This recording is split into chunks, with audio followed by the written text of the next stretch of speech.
ട്രിവാൻഡ്രം കോർപ്പറേഷനിലെ വാഴട്ടോണം കൗൺസിലർ സുഗതൻ ജയിലിൽ വെച്ച് ഇന്ന് സത്യപ്രതിജ്ഞ ചെയ്തു. ഇന്ന് 11 മണിക്ക് വിയ്യൂർ ജയിലിൽ വെച്ചാണ് വാഴട്ടോണം കൗൺസിലർ സുഗതൻ സത്യപ്രതിജ്ഞ ചെയ്തത്. സുഗതൻ്റെ സത്യപ്രതിജ്ഞ കുറേ നാളുകളായി അത് നീണ്ട് പോയിക്കൊണ്ടിരുന്നു. കാരണം ഏകദേശം 11ഓളം കേസുകൾ സുഗതനെതിരായിട്ടുണ്ട്. അതിനകത്ത് 6 കേസുകൾ വധശ്രമ കേസാണ്. ആ കേസിലെ ജാമ്യത്തിലാണ് പല കേസിലും. അടുത്ത ദിവസം 2 കേസിന് ജാമ്യം ലഭിച്ചു. അദ്ദേഹത്തിന് 11 കേസുള്ളത് കൊണ്ട് കാപ്പ കേസ് ചുമത്തി ജയിലിലടച്ചു. ജയിലിലടച്ച ശേഷമാണ് ഏകദേശം 19-20ഓളം കൗൺസിലർമാർ അവരുടെ ഗുരുഭൂതന്മാരുടെയൊക്കെ നാമധേയത്തിലൊക്കെ സത്യപ്രതിജ്ഞ ചെയ്തു. ഒന്നെങ്കിൽ ദൈവനാമത്തിൽ, അല്ല ദൃഢപ്രതിജ്ഞ, അല്ലാതെ വ്യക്തികളുടെ പേരിൽ സത്യപ്രതിജ്ഞ ചെയ്യുന്നത്.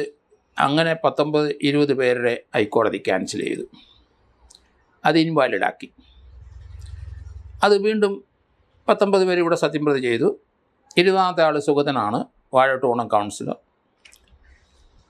അത് കോർപ്പറേഷൻ നിയമം അനുസരിച്ച് സത്യപ്രതിജ്ഞ ചെയ്തില്ലെങ്കിൽ അവരുടെ 2 മീറ്റിങ്ങിൽ 3ാമത്തെ മീറ്റിങ്ങിൽ അയാൾ ഇൻവാലിഡായി പോകും.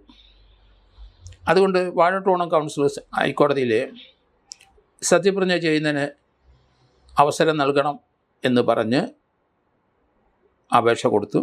Justice PV കുഞ്ഞികൃഷ്ണൻ്റെ ബെഞ്ചിലായിരുന്നു.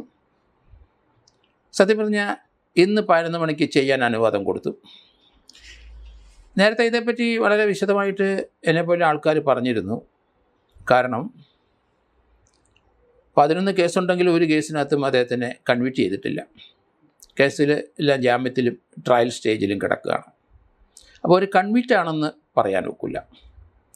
രണ്ടാമത്, ഇത്തരം കേസുള്ളതുകൊണ്ടാണ് കാപ്പ കേസിൽ അദ്ദേഹത്തിനെ പ്രിവെൻറ്റീവ് അറസ്റ്റ് ചെയ്ത് ജയിലിലിട്ടിരിക്കുന്നത്. കാപ്പ കേസ് ജയിലിൽ 6 മാസം ഇട്ടതിൻ്റെ ഇടയ്ക്ക് പരോളോ ഒന്നും അനുവദിക്കാൻ പാടില്ല. അതുകൊണ്ട് അദ്ദേഹത്തിന് വെളിയിലിറങ്ങി വന്ന് സത്യപ്രതിജ്ഞ ചെയ്യാനും കഴിഞ്ഞില്ല. ഈ ഒരു അവസരത്തിലാണ് സുഗതൻ ഹൈക്കോടതിയിലിട്ട് സത്യപ്രതിജ്ഞ ചെയ്യാൻ അവസരം ഉണ്ടാകണം എന്ന് അപേക്ഷ കൊടുത്തത്. ജസ്റ്റിസ് PV കുഞ്ഞികൃഷ്ണൻ്റെ ബെഞ്ചിലാണ് അത് പരിഗണിച്ചത്. അദ്ദേഹം കൃത്യമായിട്ട് പറഞ്ഞു, ജയിലിൻ്റെ അകത്ത് വെച്ചായാലും സത്യപ്രതിജ്ഞ ചെയ്യാം, അദ്ദേഹത്തിന് കൺവിക്ഷനൊന്നുമില്ല, കൗൺസിലറാണ്, വേറെ പ്രശ്നങ്ങളൊന്നുമില്ല. അതുകൊണ്ട് സത്യപ്രതിജ്ഞയ്ക്ക് അത് ആർക്കും തടയാൻ പറ്റില്ല. കോടതി അനുവാദം കൊടുത്തു. വിയ്യൂർ ജയിലിൽ സത്യപ്രതിജ്ഞയ്ക്ക് വേദി ഒരുക്കാൻ ജയിൽ സൂപ്രണ്ടിന് ഡയറക്ഷൻ കൊടുത്തു. മേയർ VV രാജേഷ് വിയ്യൂർ ജയിലിൽ ചെന്നു. അവിടുത്തെ ലൈബ്രറി ഹാളിൽ സത്യപ്രതിജ്ഞയ്ക്ക് ഒരു വേദി ഒരുക്കി. ജയിൽ സൂപ്രണ്ടിൻ്റെ സാന്നിധ്യത്തിൽ തിരുവനന്തപുരം കോർപ്പറേഷൻ മേയർ VV രാജേഷും കോർപ്പറേഷൻ സെക്രട്ടറി അവിടെ എത്തി. ഫോറം നമ്പർ 1 പൂരിപ്പിച്ച് അദ്ദേഹം ഒപ്പിട്ട് കൊടുക്കണം. അവിടെ ദൈവനാമത്തിൽ സത്യപ്രതിജ്ഞ ചെയ്തു സുഗതൻ. അദ്ദേഹം ആ സത്യപ്രതിജ്ഞ നടത്തിയതോടുകൂടി കോർപ്പറേഷനിലെ 20 കൗൺസിലർമാരും നേരത്തെ സത്യപ്രതിജ്ഞ ശരിയായില്ല എന്ന് പറഞ്ഞ് അവരുടെ 20 പേരുടെയും ഈ സത്യപ്രതിജ്ഞയോടുകൂടി അത് അവർക്ക് വാലിഡിറ്റി വന്നു കഴിഞ്ഞു. അവർക്ക് വോട്ടിംഗ് റൈറ്റും വന്നു കഴിഞ്ഞു. VV രാജേഷും കോർപ്പറേഷൻ മേയർ എന്ന നിലയിലും അതുപോലെ തന്നെ അവിടുത്തെ സെക്രട്ടറിയും അവർ ആ വേദിയിൽ അവർ ഉപവിഷ്ടരായിരുന്നു. ജയിൽ സൂപ്രണ്ടും ട്രിവാൻഡ്രം മേയർ VV രാജേഷും അതുപോലെ തന്നെ സെക്രട്ടറിയും വേദിയിലിരിക്കുന്ന കണ്ടു. പോലീസ് എസ്കോർട്ടോടും അല്ല ജയിൽ ഉദ്യോഗസ്ഥന്മാരുടെ സാന്നിധ്യത്തിൽ കൗൺസിലർ ആ സ്റ്റേജിന് വെളിയിൽ നിൽക്കുന്നുണ്ട്. അദ്ദേഹത്തിനെ ക്ഷണിച്ചു. അതിനുശേഷം ആ സത്യപ്രതിജ്ഞ അദ്ദേഹം ദൈവനാമത്തിൽ സത്യപ്രതിജ്ഞ ചെയ്തു. 2 മിനിറ്റ് മാത്രമേ സമയമെടുത്തുള്ളൂ. അത് കഴിഞ്ഞാൽ വീണ്ടും അദ്ദേഹത്തിനെ അവിടെ നിന്ന് ജയിലിലേക്ക് കൊണ്ടുപോയി. കേരളത്തിൽ ഇതിനു മുമ്പ് ഇങ്ങനൊരു സംഭവം ഉണ്ടായിട്ടില്ല. പക്ഷേ ഇവിടെ ഈ 11 കേസുണ്ടായിട്ടും ബി ജെ പിയുടെ കോർപ്പറേഷൻ തിരഞ്ഞെടുപ്പ് കാലഘട്ടത്തിൽ അതിന് നായകത്വത്തിൽ നിന്ന വ്യക്തിയാണ്. അദ്ദേഹത്തിന് ഇതുവരെ ഒരു ശിക്ഷയുമില്ല. ഇത്രയും കേസുണ്ടായിട്ടും, അറ്റംപ്റ്റ് ടു മർഡറിന് 6 കേസുണ്ടായിട്ടും വാഴട്ടോണത്തെ ജനങ്ങൾ അദ്ദേഹത്തിനെ തിരഞ്ഞെടുത്തു അവരുടെ കൗൺസിലറായിട്ട്. അത് ജനാധിപത്യ രീതിയിലുള്ള തിരഞ്ഞെടുപ്പാണ്.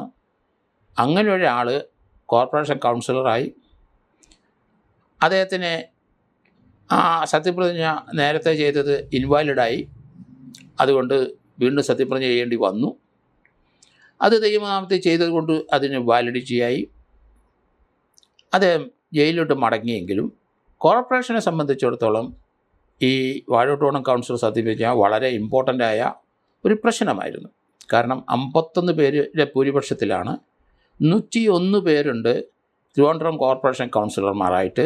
കോൺഗ്രസിൻ്റെയും അതുപോലെ തന്നെ CPM-ൻ്റെയും കൗൺസിലർമാരെ കൂടാതെ 51 പേരുടെ പിന്തുണയിലായിരുന്നു, ഒരാളിൻ്റെ ഒരു വോട്ടിൻ്റെ പിന്തുണയിലായിരുന്നു VV രാജേഷ് കോർപ്പറേഷൻ മേയറായത്.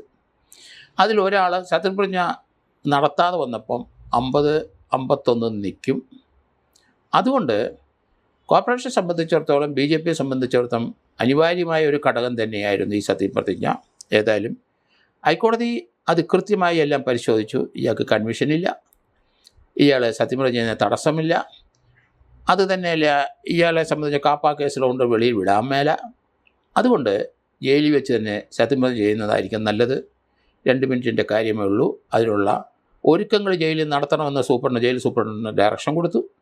ഏതായാലും സത്യപ്രതിജ്ഞ നടന്നു. അത് കോർപ്പറേഷനെ സംബന്ധിച്ച് തിരുവനന്തപുരം കോർപ്പറേഷൻ്റെ ഭരണമാറ്റം അനിവാര്യമായ ഒരു സംഭവം തന്നെയായിരുന്നു അത്. കാരണം കുറേ വർഷങ്ങളായിട്ട് കോർപ്പറേഷൻ CPM കൈവശം വെച്ചുകൊണ്ടിരിക്കുന്നതും വളരെയധികം അഴിമതി ആരോപണങ്ങൾ ഇപ്പോൾ നിലവിലുണ്ട്, പലതും അന്വേഷണത്തിലാണ്. ഏതായാലും ആ ഒരു CPM-ൻ്റെ ആ മേധാവിത്വം അവിടെ ഇപ്പോൾ ഇല്ലാതെയായി. പകരം BJP അവിടെ അധികാരത്തിൽ വന്നു. ഏതായാലും 5 വർഷം സുഗമമായി പോകും ഈ ഭരണം എന്ന് മേയർ പറയുകയും ചെയ്തിരിക്കുന്നു. കാരണം മറ്റു രീതിയിലുള്ള പ്രശ്നങ്ങളൊന്നും കോർപ്പറേഷനിലില്ല. പക്ഷേ സാമ്പത്തികമായ തട്ടിപ്പുകൾ പലതും കോർപ്പറേഷൻ നടന്ന മുൻ മേയർമാരുടെ നേതൃത്വത്തിലുള്ള CPM അണികളിൽ നടത്തിയിരിക്കുന്നത്.